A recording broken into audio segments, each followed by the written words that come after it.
Il y a un déboyé là. Aux emballent la poto. Voilà. Au combat Moutuka, on sait tout ce que tu veux. Aux années déjà. Mimi Kabo, est-ce que tu as quoi avance? Il y a des choses au conseil de la RRT. Au moment audio, au moment téléphone des abonnés, on n'a pas de catalé. Avant ça, l'audio, non, ça se reprenait ça catalé. Audio SMS. Celui qui se sent piqué connaît l'affaire. Quand tu te sens piqué, on se sentit piqué, oh yépé, Mimi Kabo, s'il vous plaît. Elle s'en fout de la réputation. Elle s'en fout de la réputation. Explication, c'est trop banal.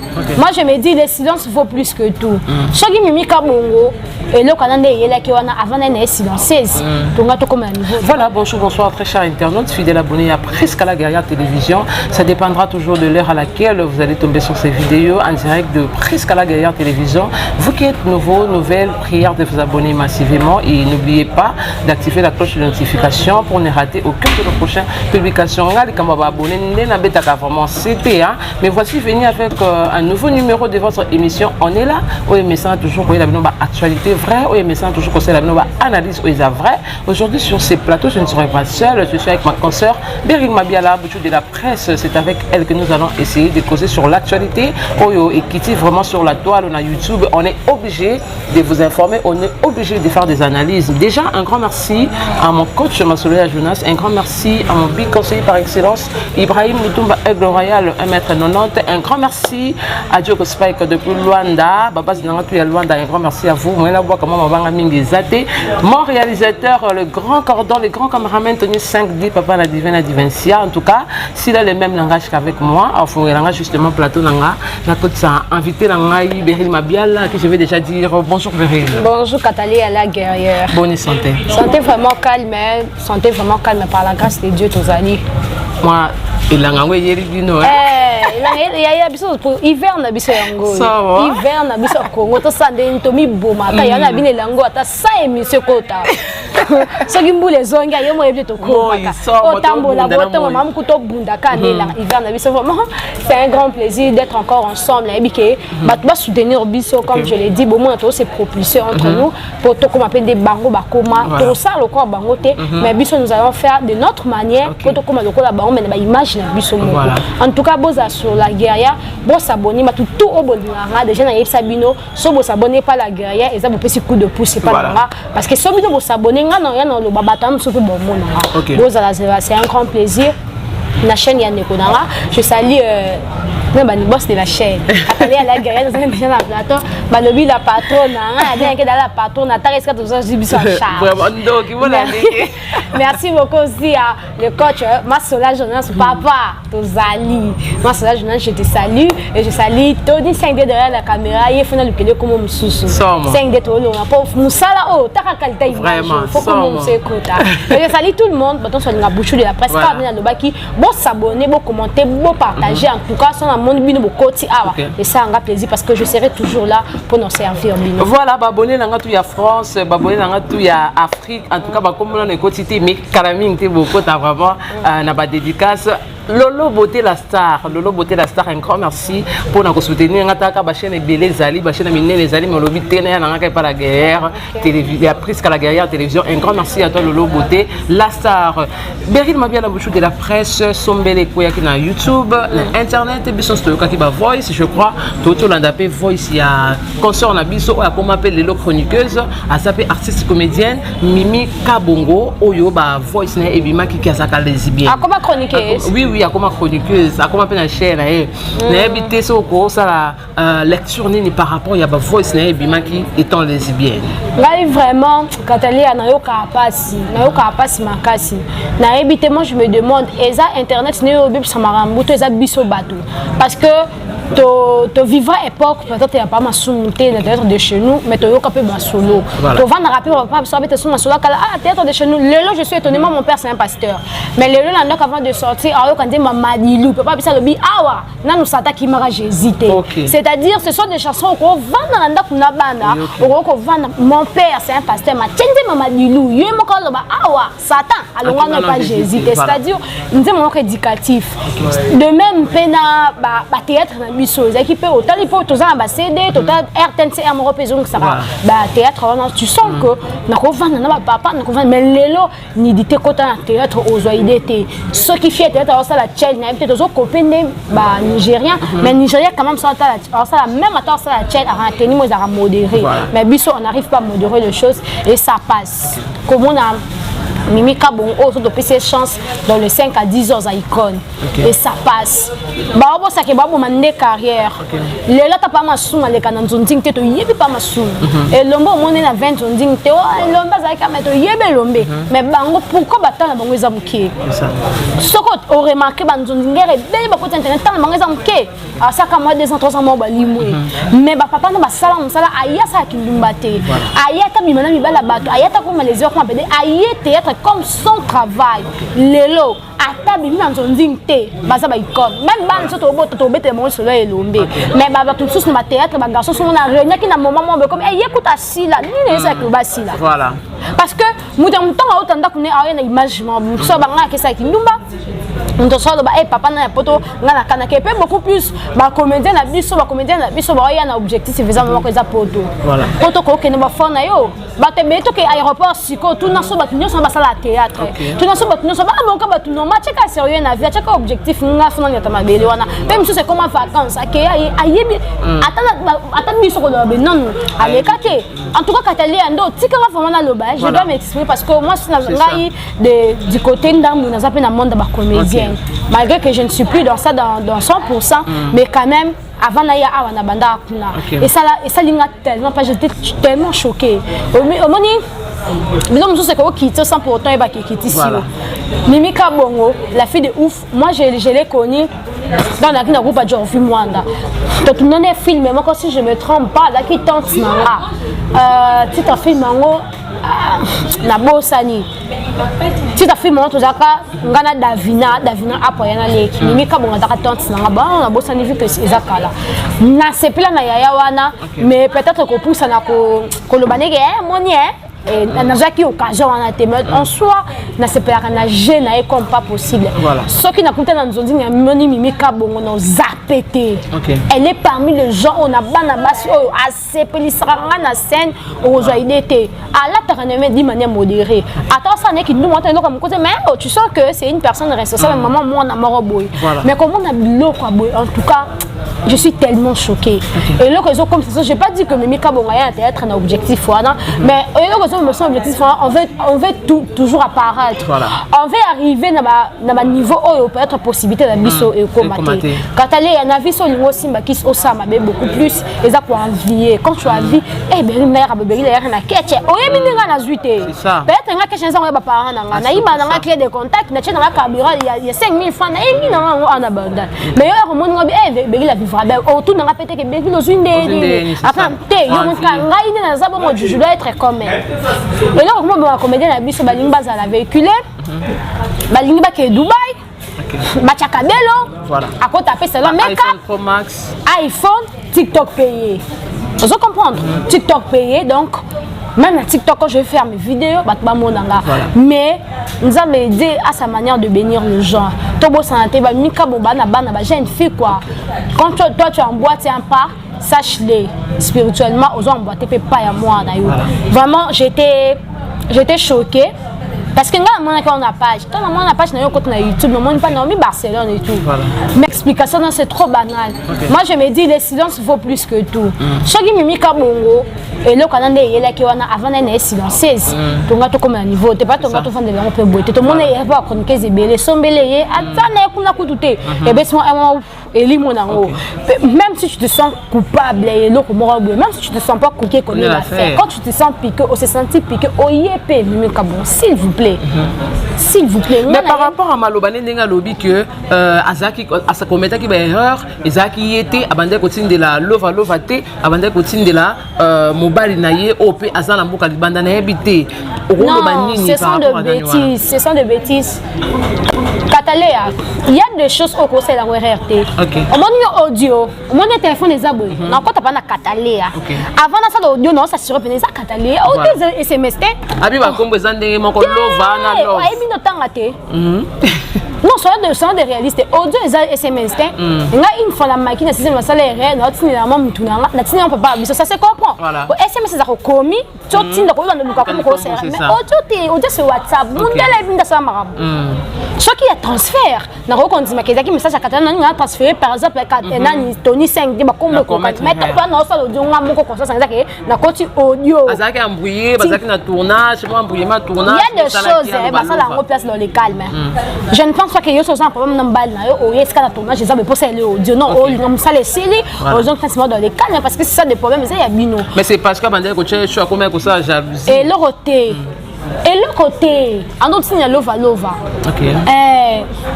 Ngai Katalea, moi je me demande. On a un bel photo. Pour y avoir des boyers là. Voilà. Il y a un boyer là parce que on a la honte. Il y a un des boyers là. On a un bel photo.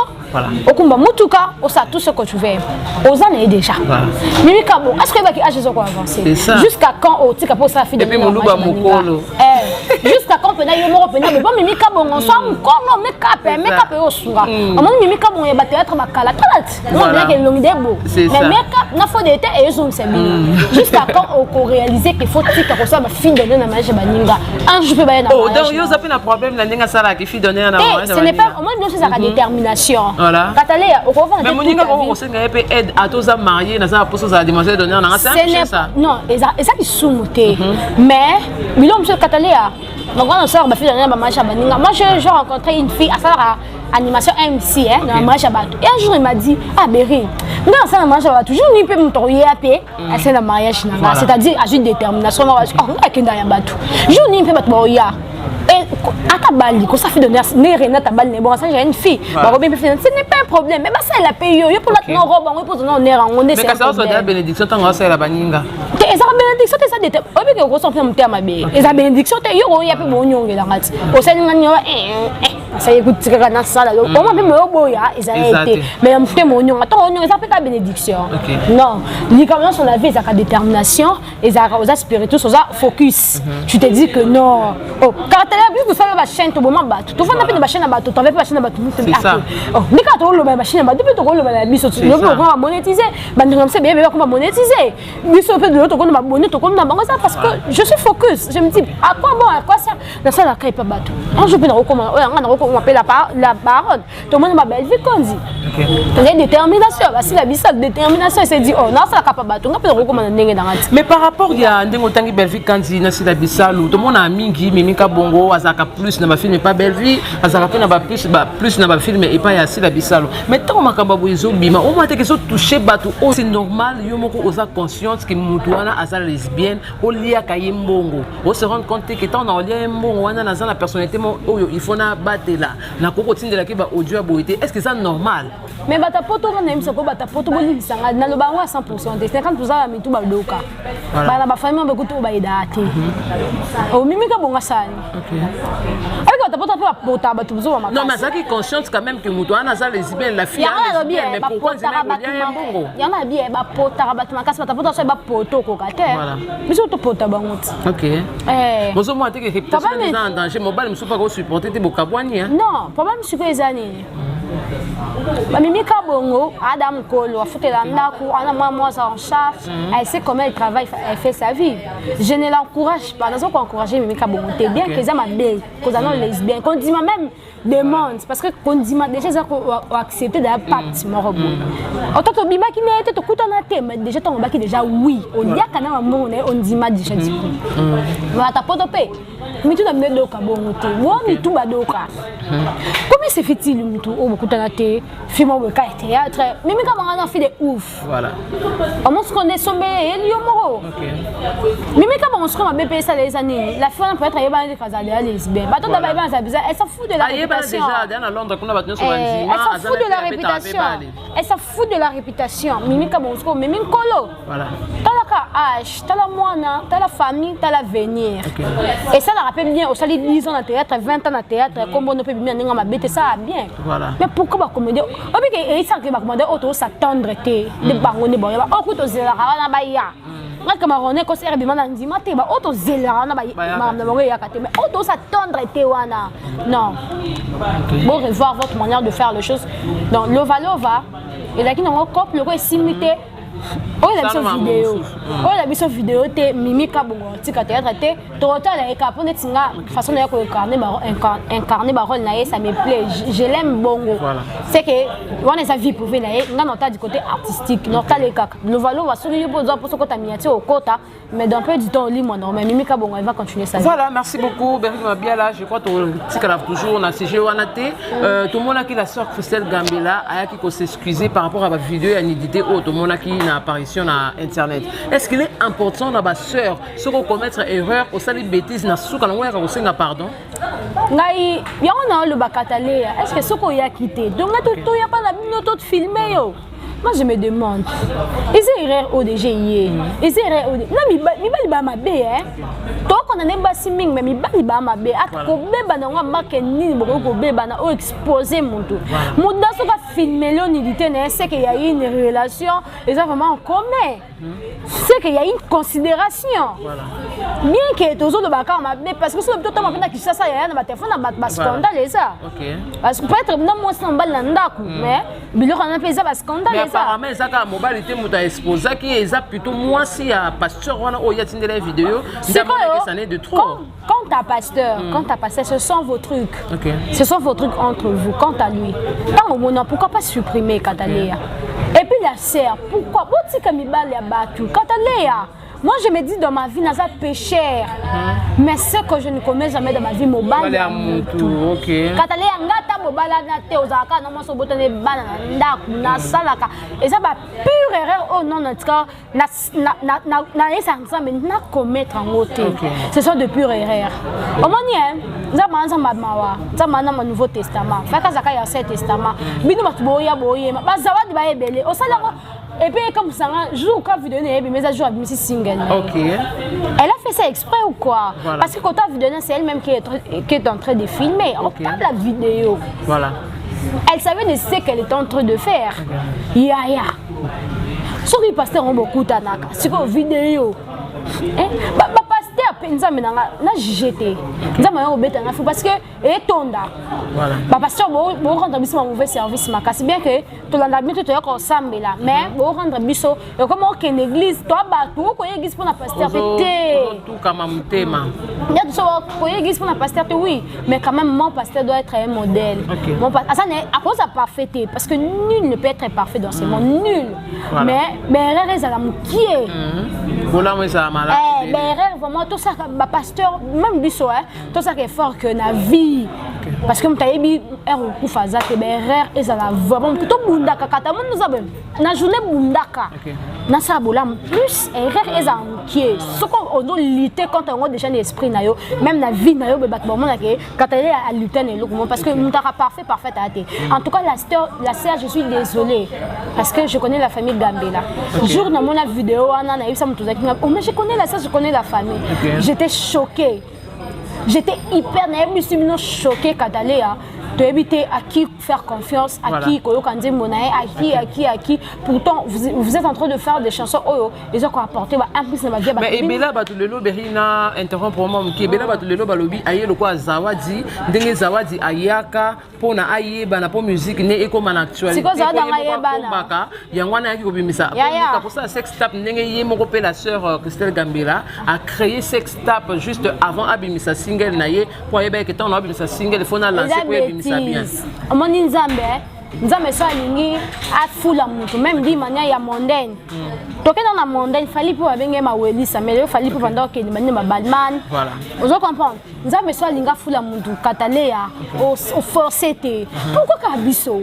Na musique mondaine to yo kate poani. Yo kasi ba fallait pour ma sex tap bango za raté. Bana sex tap batute. Ba meje 30 bana biloko te meje 30 ko commissaire mais bi makate. Pourquoi ka ngam na biso? Pourquoi on voulait faire croire que bon temps a propulsé nga fonga mona bana. Non, katalea dans ta vie comme ça l'effort avec mon personnel ti quand ça même net on na YouTube comment tu na beta be pa yeba nza me sabi katale o ya tano ka YouTube mo biba voilà on comprendre pourquoi ka biso Zawa disait mon ébé tata yo tous à battre. Attends ba cyber hein. Bon, des pas bimisango. Attends ba nzia de musique ébé tata na ba cyber, musique ébé tata battre ba kabido yo ka. Pas du tout. Oh yo ka té. Oh yo ka pété. Voilà. Mais pas toi yo ka fali mon ta comme préféré n'a pas ça Moïse mais na ko fali pour pas. To cha batu wapi. Et mais na ko mai kamba na ko fali pour parce que musique on fali pour musique.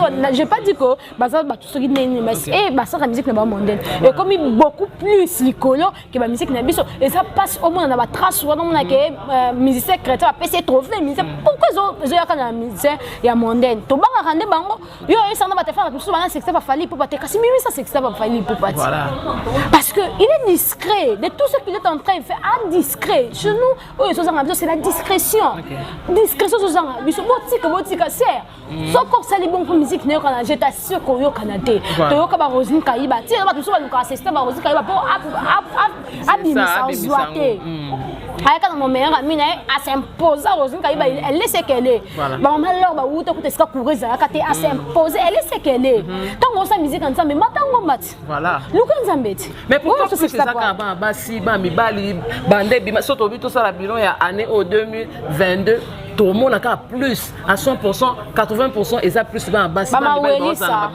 Pourquoi ils ont bien bas en bas? Biso bas en bas toujours na pensé à ça ma vidéo. Tout ça parce qu'on veut tout, on veut être apparaître, on veut remarquer. Dans le monde cannabis, que biso journaliste aux arabes bien que le caméraman. Ba caméraman za ba mbalte. Mais yo luka jeep, même so caméraman da film ko bola. Asa ko te ya besoin salaire na. C'est ça. Vous comprendre? Ba fit to rande ba maweli, c'est là comme ça so to linga to wele là. To linga to zala na audimat. Obimbe ba comprendre que tu es. Mais mi ba les arabes moi ba mi ke mi ba amna ba mbala te. Ba mi ke. Biso ba c'est ko biso ba maweli ça c'est ça. Voilà, en tout cas Berry, c'est par ici que nous allons vraiment mettre fin à cette belle émission. Moi un petit mot par rapport à passage dans le plateau parce qu'on est déjà à la fin. Bon, un petit mot que toi et ça la bino qui sengoté. C'est plus mieux maman qui s'est gamla ba YouTube ban mora ba to izalaka. Pour ça li pe nzembo o chepe moi paquet non j'ai moi $1000 ou l'excellent dans moi prochainement so peut $50. Bo tu na ka nzembo to chela. Donc sans $1000 yo mon compte ça en combien de chaînes. Bon, attends 200, on dans 4 chaînes ba propulser. Bo ça on peut ça biso pe sentiment biso o pe to ya sima. To ka pe sengoto yembela nzambe to ka te sengoto bo si ça va tout sentiment non. Côté on a pe non bo ça on peut sentiment atika non musique na en tout cas, c'est ça, Christelle Gambela. Bon vent, yo canapé nan. Yo canapé nan, mais juste juge. Zawadi TikTok, là, TikTok. Zawadi a YouTube, chaîne de Zawadi a Zarate. Azaka na TikTok. On a le bail fait une actualité. Akarana va connaître na commentaire, à désactiver. Activez les commentaires, moi ça m'a casse. Maman quand moi ça abimata a emikara nano et silité tokoya li sous ta bika ya motokoya sous parce que or ma ben aye ana lien mode asa nzambe avant que maman quand oh yebi pour ça les chantage. Merci beaucoup donc à chacun sa vie, mais quand bon prend conscience de ta vie, voilà star. Du coup, on a t'es pas du coup on a mais le Cambon dans le vrai sens, dans le bon sens et ça va bien, c'est ça. Voilà, un grand merci à toutes ces personnes qui ont été branchées, scotchées dans Prisca la Guerrière Télévision. En tout cas, un grand merci d'avoir surtout soutenir Abisso moralement, physiquement et spirituellement, surtout spirituellement, ça nous va vraiment droit au cœur. Et bon, ça l'a toujours wana branché, scotché dans Prisca la Guerrière Télévision. Surtout, abonner à Sika, bon santé pour s'abonner et bon appuyer à la cloche de notification, pour vous ça toujours au courant.